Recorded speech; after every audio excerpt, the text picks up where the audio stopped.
तो गाइस यहाँ पर देखिए आज हम करने वाले हैं इकोनॉमिक्स की पूरी तैयारी। एक बार आप देख लीजिए, यहाँ पर आपको मिलेगा पूरा paper.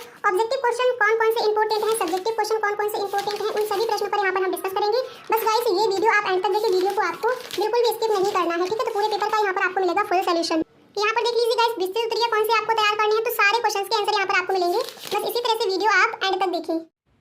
Hello everyone, I am सुगम, वेलकम बैक। तो गाइस यहाँ पर क्या देखने वाले हैं, जैसा कि आप देख चुके हो क्लास 12th में अगर इस बार आप हो और इस बार का आपको बोर्ड एग्जाम देना है तो यहाँ पर हम देखने वाले हैं अर्थशास्त्र के पेपर का पूरा हल।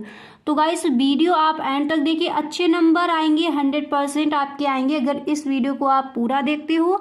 बोर्ड परीक्षा में अगर आपको सच में गाइस फुल मार्क्स लाने हैं तो इस वीडियो को आप पूरा देखें, क्योंकि यहाँ पर हम करने वाले हैं इकोनॉमिक्स की पूरी तैयारी। और गाइस अगर वीडियो अच्छा लगे तो एक बार सभी दोस्तों में इसको आप शेयर जरूर करें, यानी पूरी बुक से जो भी आपके इंपॉर्टेंट क्वेश्चन हैं, ऑब्जेक्टिव क्वेश्चन, सब्जेक्टिव क्वेश्चन कौन से महत्वपूर्ण है, कौन से क्वेश्चन ऐसे हैं जो इस बार के बोर्ड एग्जाम में पूछे जाएंगे, उन सब पर यहाँ पर डिस्कस किया जाएगा, ठीक है गाइस। तो वीडियो आप पूरा देखें, बिल्कुल भी आपको बीच में स्किप नहीं करना है इसको। तो चलिए बिना टाइम वेस्ट के वीडियो को स्टार्ट करते हैं। और अगर पसंद आए वीडियो तो आप इसको एक लाइक कर दें, अगर पसंद नहीं आता है तो आप डिसलाइक करके भी जा सकते हो, ठीक है। तो चलिए गाइस बिना टाइम वेस्ट के इस वीडियो को हम स्टार्ट करते हैं। तो गाइस चलिए यहाँ पर पहले हम ये देख लेते हैं कि विस्तृत उत्तरीय प्रश्न आप कौन से तैयार करोगे, यानी पूरा पेपर यहाँ पर देखेंगे। जो आपके ऑब्जेक्टिव क्वेश्चन है वो कौन से, सारा पेपर आपको मिलेगा यहाँ पर। तो पहले स्टार्ट कर लेते हैं यहाँ पर कि विस्तृत उत्तरीय प्रश्न आपको कौन से तैयार करने हैं। उसके बाद अतलग उत्तरीय प्रश्न, लघु उत्तरीय प्रश्न, ऑब्जेक्टिव क्वेश्चन कौन से दिए जाएंगे, सब पर यहाँ पर हम डिस्कस करेंगे। तो विस्तृत उत्तरीय प्रश्न में पहला प्रश्न क्या है, समग्र मांग का अर्थ एवं इसके अवयवों को संक्षेप में समझाइए। तो चलिए इस प्रश्न का आंसर फटाफट से देख लीजिए। आप लिखोगे समग्र मांग उस कुल व्यय को बताती है जिसे एक देश के निवासी आय के दिए स्तर पर वस्तुओं और सेवाओं के खरीदने के लिए व्यय करने को तैयार है। इसके बाद यहाँ पर गाइस आपको इस तरह से लिखना है कि सामूहिक मांग बराबर उपभोग व्यय प्लस निवेश व्यय। और यहाँ पर क्या लिखोगे, सामूहिक मांग यानी AD बराबर C प्लस I। कुल उपभोग व्यय बराबर निजी उपभोग व्यय प्लस सार्वजनिक उपभोग व्यय। और कुल निवेश बराबर क्या हो जाएगा, निजी निवेश प्लस सार्वजनिक निवेश। इसके बाद आपको गाइस यहाँ पर नेक्स्ट हेडिंग क्या डालनी है, चलिए उसको देख लेते हैं। नेक्स्ट हेडिंग यहाँ पर आपकी पड़ेगी सामूहिक या समग्र मांग। इसमें आप लिखोगे कि देश के समस्त उत्पादकों द्वारा की जाने वाली वस्तुओं व सेवाओं की कुल पूर्ति सामूहिक या फिर समग्र पूर्ति कहलाती है। एंड यहाँ पर आगे आपको इस तरह से लिख दें कि विस्तृत है तो विस्तृत की तरह ही यहाँ पर आपको बताया जाएगा, ताकि अर्थशास्त्र में आपके नंबर ना छूटे और तैयारी अच्छे से हो पाए। आप लिखोगे सामूहिक पूर्ति बराबर सकल घरेलू उत्पाद बराबर कुल साधन आय। इसके बाद जो आपके अर्थशास्त्री है कीन्स, तो इन्होंने इसकी परिभाषा को किस तरह से रिप्रेजेंट किया है, तो इन्होंने कहा है कि सामूहिक पूर्ति बराबर उपभोग प्लस बचत, यानी AS बराबर C प्लस यस।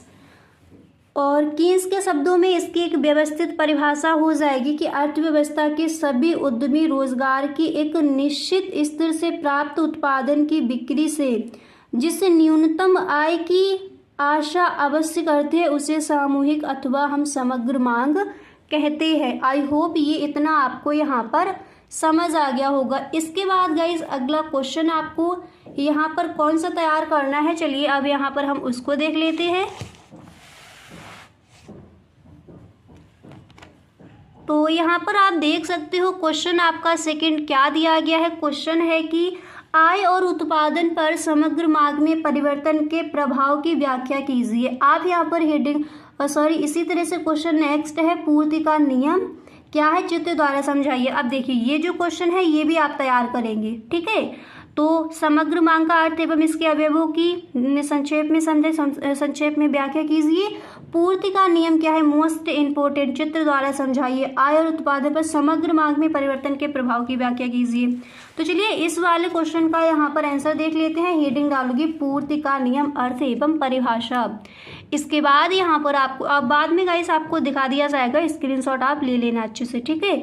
तो यहाँ पर आप गाइस इस तरह से लिखोगे कि उत्पादक का उद्देश्य सदैव अपने लाभ को अधिकतम करना होता है। इस उद्देश्य की पूर्ति हेतु वह वस्तु को दी हुई लागत दशाओं में ऊंची से ऊंची कीमत पर बेचना चाहता है। पूर्ति का नियम यह बताता है कि अन्य बातों के समान रहते हुए किसी वस्तु या सेवा की कीमत में वृद्धि होने पर उसकी पूर्ति में भी वृद्धि होती है तथा कीमत में कमी होने पर उसकी पूर्ति में भी कमी होती है। ठीक है, अब इतना लिखने के बाद यहाँ पर आप लिखोगे इस प्रकार कीमत और विक्रय की जाने वाली वस्तु की मात्रा में प्रत्यक्ष तथा सीधा संबंध पाया जाता है। इसके बाद यहाँ पर आपको लिखना है कि पूर्ति का नियम यह बताता है कि अन्य बातें समान रहने पर जितनी कीमत अधिक होती है उतनी ही पूर्ति अधिक होती है और जितनी कीमत कम होती है उतनी ही पूर्ति कम होती है। इसके बाद आप लिखोगे कि पूर्ति का नियम मांग के नियम की भांति एक गुणात्मक कथन ना कि परिमाणात्मक कथन। दूसरे शब्दों में यह पूर्ति में केवल परिवर्तन की दिशा को बताता है, ना कि पूर्ति में परिवर्तन के परिणाम को। इसके बाद आप लिखोगे कि पूर्ति का नियम यह नहीं बताता कि कीमत में परिवर्तन होने पर पूर्ति कितनी मात्रा में कम अथवा अधिक होगी। संक्षेप में समझिए कि पूर्ति का नियम यह बताता है कि पूर्ति और कीमत एक ही दिशा में परिवर्तित होते हैं। ठीक है, इसके बाद आपको लिखना है परंतु यह आवश्यक नहीं कि पूर्ति का परिवर्तन अनुपातिक हो। क्लियर, तो यहाँ पर आपने इसको देख लिया। क्लियर गाइस, अब इसके बाद यहाँ पर आगे का जो इसका आंसर क्या वहाँ पर आप लिखोगे, तो चलिए उसको देख लेते हैं। ठीक है, तो यहाँ पर आगे गाइस आप देख सकते हो इसका चित्र, और उससे पहले यहाँ पर आप देख सकते हो नियम की मान्यताएं क्या हैं। तो इसमें आप क्या लिखोगे, इसमें आप लिखोगे पूर्ति के नियम की निम्नलिखित मान्यताएं हैं। कौन कौन सी मान्यताएं हैं? क्रेताओं तथा विक्रेताओं की आय में कोई परिवर्तन नहीं होना चाहिए, फर्स्ट। ठीक है, सेकंड यहाँ पर है कि क्रेताओं और विक्रेताओं की रुचि तथा पसंद में कोई परिवर्तन नहीं होना चाहिए। तीसरा यहाँ पर आप लिखोगे उत्पत्ति के साधनों की कीमतें स्थिर रहती चाहिए या फिर स्थिर रहनी चाहिए। अगली हेडिंग यहाँ पर आपको डाली है पूर्ति के नियम की व्याख्या। नियम की मान्यताएं क्या है आप देख चुके हो। पूर्ति के नियम की व्याख्या किस तरह से करोगे, देखिए इस तरह का वीडियो आपको नहीं मिलेगा यूट्यूब पर कि अगर विस्तृत प्रश्न है तो पूरा आपको बताया जाए कि किस तरह से वहाँ पर लिखना है। यहाँ पर आपको बताया जा रहा है जो भी इम्पोर्टेंट क्वेश्चन है, साथ में आपको आंसर भी मिल रहे हैं। तो प्लीज़ आप इस वीडियो को एक लाइक कर दें। कमेंट बॉक्स में आपको ज़रूर बताना है कि वीडियो गाइस आपको कैसा लगा। ठीक है, आप यहाँ पर लिखोगे कि पूर्ति का नियम कीमत तथा बेची जाने वाली मात्रा के बीच सीधे संबंध को बताता है। इसलिए जब पूर्ति के नियम को पूर्ति रेखा द्वारा व्यक्त करते हैं तो पूर्ति रेखा दाएं को ऊपर की ओर चढ़ती हुई प्रतीत होती है। अभी यहाँ पर जो चित्र है उसको देखेंगे आपको क्लियर हो जाएगा। तो एक बार इसको भी पढ़ लीजिए, इसके बाद इसके चित्र की सहायता से पूरा समझ लीजिए। ठीक है, तो कीमत में वृद्धि होने से विक्रेताओं की लाभ में वृद्धि होती है और अधिक लाभ प्राप्त करने की दृष्टि से वे पूर्ति को बढ़ाते हैं। कीमत में कमी होने से विक्रेताओं को लाभ प्राप्त होता है, हानि होने लगता है। लाभ कम होने या हानि से बचने के लिए वे पूर्ति को कम कर देंगे। अब यहाँ पर थोड़ा इसको एक बार देख लीजिए। देखिए पूर्ति का नियम कीमत तथा बेची जाने वाली मात्रा के पीछे सीधे संबंध को बताता है। इसलिए जब पूर्ति के नियम को पूर्ति रेखा द्वारा व्यक्त करते हैं, जब पूर्ति का नियम है तो पूर्ति के नियम को पूर्ति रेखा द्वारा व्यक्त करते हैं तो पूर्ति रेखा दाएं को ऊपर की ओर चढ़ती हुई प्रतीत होती है। तो इस चित्र को एक बार आप देख लीजिए, आपको क्लियर हो जाएगा। ठीक है गाइस, अगला क्वेश्चन आपको यहाँ पर कौन सा तैयार करना है, तो चलिए उसको यहाँ पर हम देख लेते हैं।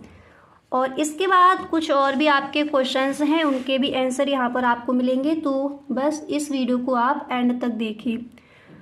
तो यहाँ पर गाइस देख लीजिए, विस्तृत उत्तरीय प्रश्न में अगला क्वेश्चन है कि सीमांत उपयोगिता ह्रास नियम की व्याख्या कीजिए तथा इसके महत्व एवं सीमाओं पर प्रकाश डालिए। तो सीमांत उपयोगिता ह्रास, इस तरह से पहले आप इसकी हेडिंग डालोगी। हेडिंग डालने के बाद यहाँ पर आपको गाइस देख सकते हो इस तरह से लिखना है कि मनुष्य की आवश्यकताएं असीमित होती है तथा एक समय विशेष पर किसी आवश्यकता विशेष को ही संतुष्ट किया जा सकता है। आवश्यकताओं की इसी विशेषता पर सीमांत उपयोगिता ह्रास नियम आधारित है। इसके बाद आप लिखोगे यह उपभोग का एक महत्वपूर्ण नियम है और दैनिक जीवन के अनुभवों पर आधारित होने के कारण यह नियम सार्वभौमिक, ठीक है, यह नियम सार्वभौमिक एवं सर्वमान्य है। इस नियम का सर्वप्रथम उल्लेख ऑस्ट्रियन अर्थशास्त्री H.H. गोसेन ने किया था।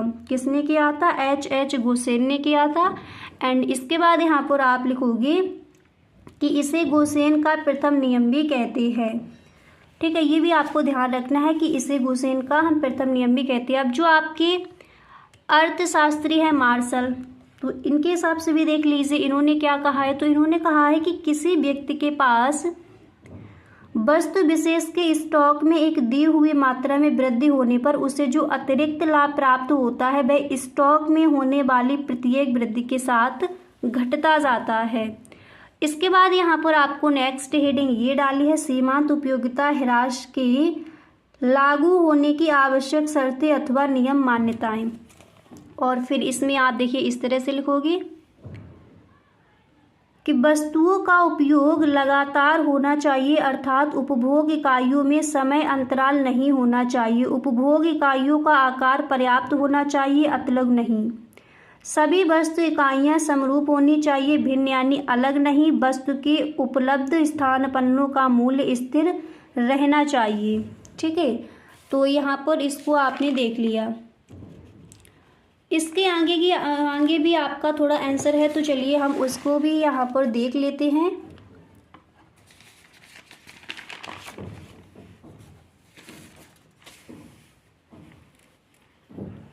तो चलिए गाइस, इसका यहाँ पर पहले हम देख लेते हैं महत्व, ठीक है। महत्व में आप लिखोगे उत्पादन में विविधता आती है। इसके बाद आपको लिखना है यह नियम मांग के नियम का आधार है। यह नियम मांग के नियम का आधार है। एंड यहाँ पर नेक्स्ट आप लिखोगे कि यह नियम सम सीमांत उपयोगिता नियम का आधार है। उपभोक्ता के बचत की अवधारणा इसी नियम पर आधारित है। और यहाँ पर नेक्स्ट पॉइंट आपको लिखना है, 5वां पॉइंट, कि यह नियम प्रगतिशील कर प्रणाली का आधार है। अगला क्वेश्चन चलिए यहाँ पर नेक्स्ट हेडिंग आपको कौन सी डालनी है कि नियम की सीमाएं, ठीक है। तो इसमें आप लिखोगे वस्तु इकाई के बहुत छोटे होने पर, उपभोक्ता की मानसिक स्थिति के असामान्य होने पर, और नेक्स्ट है कि दुर्लभ वस्तुओं मुद्रा आदि के संचय किए जाने पर, वस्तु उपभोक्ता की संख्या में वृद्धि होने पर। तो ये इस नियम की सीमाएं हैं, ठीक है। तो आई होप इतना आपको क्लियर हो गया होगा। अब यहाँ पर अगर इन क्वेश्चंस के आंसर का आपको गाइस एक मिनट रुकिए, यहाँ पर अगर आपको इसका स्क्रीनशॉट लेना है तो प्लीज़ आप ले लीजिए। और भी क्वेश्चन है, चलिए वो भी आप देख लीजिए। और जो अभी आपने आंसर देखी है तो उन आंसर का अगर आपको गाइस स्क्रीनशॉट यहाँ पर लेना है तो आप ले लीजिए, ठीक है। तो चलिए यहाँ पर ये जो आपका क्वेश्चन है,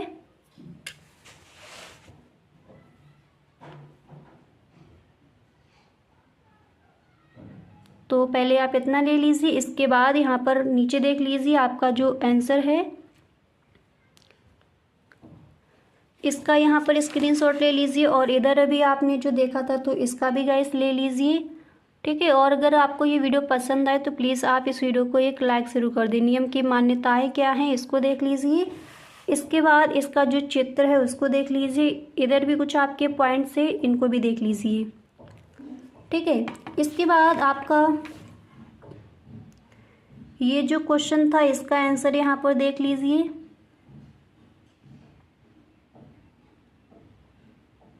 ठीक है। अब यहाँ पर नीचे आ जाइए, स्क्रीनशॉट गाइस ले लीजिए कीन्स के शब्दों में यहाँ से। और इसके बाद यहाँ पर आपका क्वेश्चन क्या दिया गया था, क्वेश्चन था कि पूर्ति का नियम क्या है, चित्र द्वारा समझाइए। तो इसको भी यहाँ पर आप देख लीजिए, ठीक है। इसके बाद इसके बाद नेक्स्ट क्वेश्चन आप कौन से तैयार करेंगे, तो चलिए उस पर यहाँ पर हम डिस्कस कर लेते हैं। अब यहाँ पर देखिए गाइस, जो आपके ऑब्जेक्टिव क्वेश्चन है वो बोर्ड एग्जाम में कौन कौन से इम्पोर्टेंट हैं उनको देख लीजिए। ठीक है, इसके बाद जो अतलग उत्तरीय प्रश्न है वो आपको कौन कौन से तैयार करने हैं उसको देखेंगे। तो पहला प्रश्न यहाँ पर है, एक बाजार उस समय संतुलन की अवस्था में होता है जब वस्तु की मांग वस्तु की आपूर्ति से कम होती है, वस्तु की आपूर्ति से अधिक होती है। नेक्स्ट ऑप्शन है, वस्तु की आपूर्ति के बराबर होती है। इसके बाद अगला ऑप्शन है, वस्तु की आपूर्ति से असमध्य होती है। तो यहाँ पर आपको बताना है कि इसका राइट ऑप्शन कौन सा हो जाएगा। ठीक है, तो एक बाजार उस समय संतुलन की अवस्था में होता है जब वस्तु की मांग कैसे होती है, वस्तु की आपूर्ति के बराबर होती है। सी नंबर पर जो ऑप्शन है राइट है। इसके बाद अगला क्वेश्चन यहाँ पर दिया गया है कि भारत में पाई जाती है समाजवादी अर्थव्यवस्था, मिश्रित अर्थव्यवस्था, साम्यवादी अर्थव्यवस्था या फिर पूंजीवादी अर्थव्यवस्था। यहाँ पर आपको बताना है कि इसका जो राइट ऑप्शन है वो कौन सा हो जाएगा। तो भारत में कैसी अर्थव्यवस्था पाई जाती है, यहाँ पर बी नंबर पर जो ऑप्शन है मिश्रित अर्थव्यवस्था। ये क्वेश्चन आप कई बार गाइस देख चुके हो और बोर्ड एग्जाम के लिए इम्पोर्टेंट है, कई बार पूछा गया है क्वेश्चन। ठीक है, तो भारत में पाई जाती है मिश्रित अर्थव्यवस्था। अगला क्वेश्चन है, अर्थशास्त्र के जनक कौन थे। तो अर्थशास्त्र के जनक कौन थे, जेबी से, माल्थस, एडम स्मिथ, रिकार्डो। ध्यान रखना है आपको कि अर्थशास्त्र के जो जनक हैं वो थे एडम स्मिथ। ठीक है, ये क्वेश्चन भी इम्पोर्टेंट है। एडम स्मिथ अर्थशास्त्र के जनक थे। भारत में मिश्रित अर्थव्यवस्था पाई जाती है, ये क्वेश्चन भी आपका इम्पोर्टेंट है। अगला क्वेश्चन देख लीजिए, क्वेश्चन नंबर 4 यहाँ पर क्या दिया गया है। तो क्वेश्चन नंबर 4 यहाँ पर दिया गया है, निम्नलिखित में से किसका व्यष्टि अर्थशास्त्र के अंतर्गत अध्ययन किया जाएगा। किसका किया जाएगा, कपड़ा उद्योग, बेरोजगारी, प्राथमिक क्षेत्र या फिर ये सभी।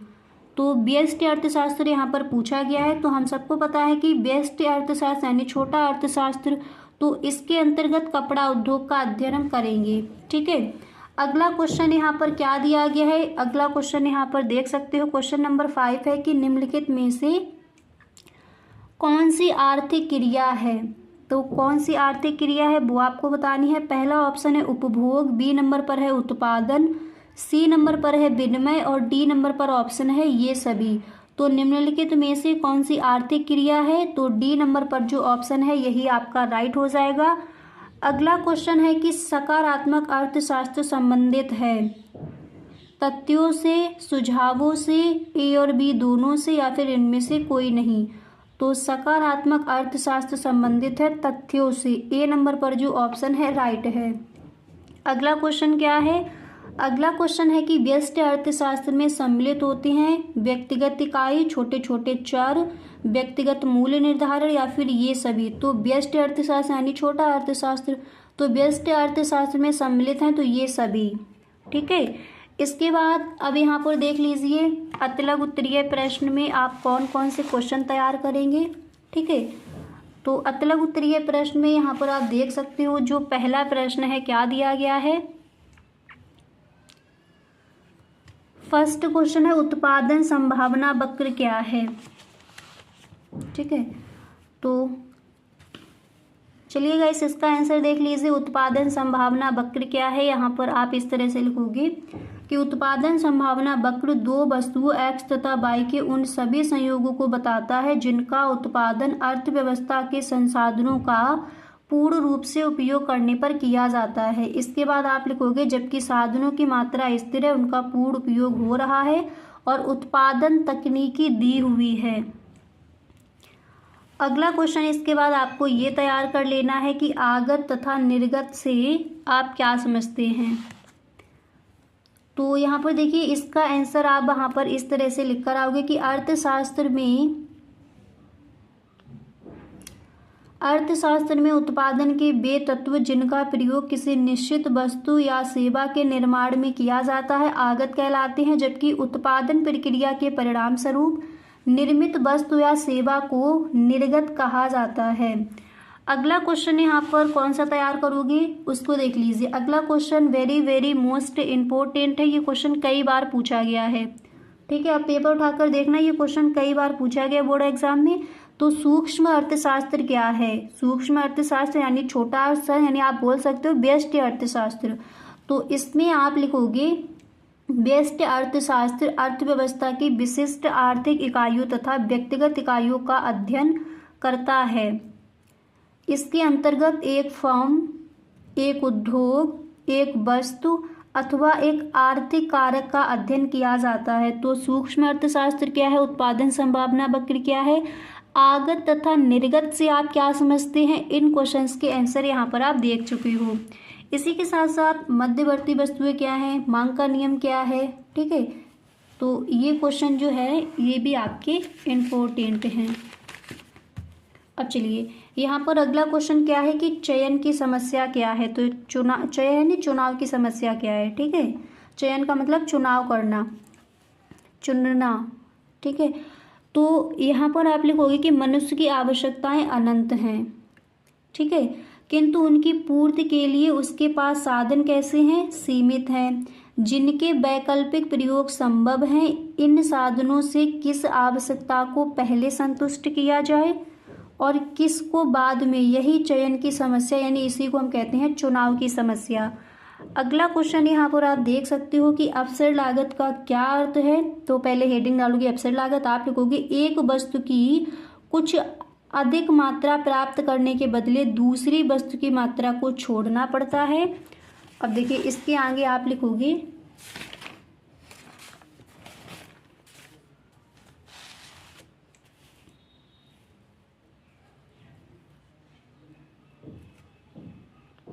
यहाँ पर आप लिखोगे छोड़ना पड़ता है, इसे ही वस्तु की एक अतिरिक्त इकाई को प्राप्त करने की अवसर लागत कहते हैं, ठीक है।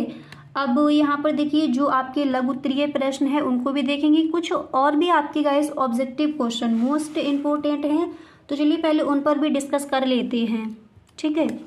तो यहाँ पर देख लीजिए गाइस कुछ और भी आपके मोस्ट इम्पोर्टेंट ऑब्जेक्टिव क्वेश्चन यहाँ पर दिए गए हैं। ये हर बार बोर्ड एग्जाम में आज किए जाते हैं। जैसे अभी आपने क्वेश्चन देखा था अर्थशास्त्र के जनक कौन है एडम स्मिथ। क्वेश्चन है प्रभावी मांग का संबंध है, तो प्रभावी मांग का संबंध किनसे है, ये क्वेश्चन भी कई बार पूछा गया है। ए सी पीगू से, जे एम कीन्स से, जे बी से या फिर अल्फ्रेड मार्शल से। तो प्रभावी मांग का संबंध किससे है, जे बी से। ये क्वेश्चन आप रट लीजिए, क्वेश्चन पूछे जाते हैं परीक्षा में, ठीक है। कीमत घटने पर वस्तु की मांग कैसी होती है, बढ़ती है, घटती है, स्थिर रहती है या फिर ज़्यादा घटती है।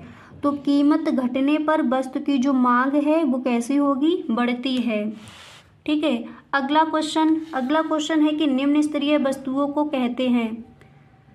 तो निम्न स्तरीय वस्तुओं को हम क्या कहते हैं, सार्वजनिक वस्तुएं, स्थानापन्न वस्तुएं, नेक्स्ट ऑप्शन पूरक वस्तुएं, अगला ऑप्शन है गिफिन वस्तुएं। तो निम्न स्तरीय यानी जो थोड़ी नीचे स्तर की वस्तुएं हैं उनको हम कहते हैं गिफिन वस्तुएं, ठीक है। क्या कहेंगे, गिफिन वस्तुएं। कीमत घटने पर वस्तु की मांग कैसी होगी, बढ़ेगी, यानी जब कीमत घटेगी, जैसे आप मार्केट जाते हो चीज़ें अगर आपको सस्ती मिलेगी तो आप ज़्यादा खरीदोगे, कीमत अगर घटेगी तो वस्तु की मांग बढ़ेगी, याद रखना है। प्रभावी मांग का संबंध किससे है, जेबीसी से। निम्न स्तरीय वस्तु को क्या कहते हैं, गिफिन वस्तुएं। अगला क्वेश्चन यहाँ पर क्या है, तो यहाँ पर देखिए अगला क्वेश्चन है कि उदासीन वक्र विश्लेषण किसने प्रतिपादित किया, मार्शल ने, पीगू ने, हिक्स ने या फिर रॉबिन्स ने। तो उदासीन वक्र विश्लेषण किसने प्रतिपादित किया, हिक्स ने, ठीक है। अगला क्वेश्चन यहाँ पर क्या दिया गया है उसको भी देख लीजिए। तो यहाँ पर आप देख सकते हो नेक्स्ट क्वेश्चन है जब मांग वक्र एक्स अक्ष के समांतर होता है तो मांग की लोच होती है, कैसी होती है मांग की लोच, एक के बराबर, एक से अधिक, एक से कम या फिर डी नंबर पर यहाँ पर ऑप्शन है अनंत, ठीक है। तो इसका भी आंसर यहाँ पर देखते हैं। एक बार इन क्वेश्चंस का आपको स्क्रीनशॉट ले लेना है, मोस्ट इम्पोर्टेंट है। और आगे जो अभी आपने देखे थे आपके जो ऑब्जेक्टिव क्वेश्चन वो भी मोस्ट इम्पोर्टेंट है। जैसे भारत में पाई जाती है मिश्रित अर्थव्यवस्था, अर्थशास्त्र के जनक कौन है, एडम स्मिथ, और भी 2-3 क्वेश्चन वहाँ पर देखे थे उनका स्क्रीनशॉट। और यहाँ पर ये जो क्वेश्चन दिए गए ये भी मोस्ट इम्पोर्टेंट हैं, ठीक है। चाय की कीमत में वृद्धि से चीनी की मांग में क्या होगी, ये क्वेश्चन भी इम्पोर्टेंट है, पूछा जाता है अर्थशास्त्र में। अब यहाँ पर क्वेश्चन क्या दिया गया था, इसका आंसर देख लीजिए कि जब मांग वक्र एक्स अक्ष के समांतर होता है तो मांग की लोच अनंत होती है, ठीक है। अब लघु उत्तरीय प्रश्न कुछ आपके रह गए हैं, तो गाइस चलिए उनको हम देखेंगे अब नेक्स्ट वीडियो में। ठीक है, तो आज के लिए बस इतना ही, मिलते हैं नेक्स्ट वीडियो में। आगे का जो आपका पेपर है लघु उत्तरीय प्रश्न, काफ़ी सारे आपके क्वेश्चन हैं जो रखे गए हैं, उनको देखेंगे। अतलग उत्तरीय प्रश्न में कुछ आपके रह गए हैं, उनको भी हम देखेंगे। तो इस वीडियो को एक बार आप सभी दोस्तों में आप शेयर ज़रूर कर दें। Okay, thank you so much.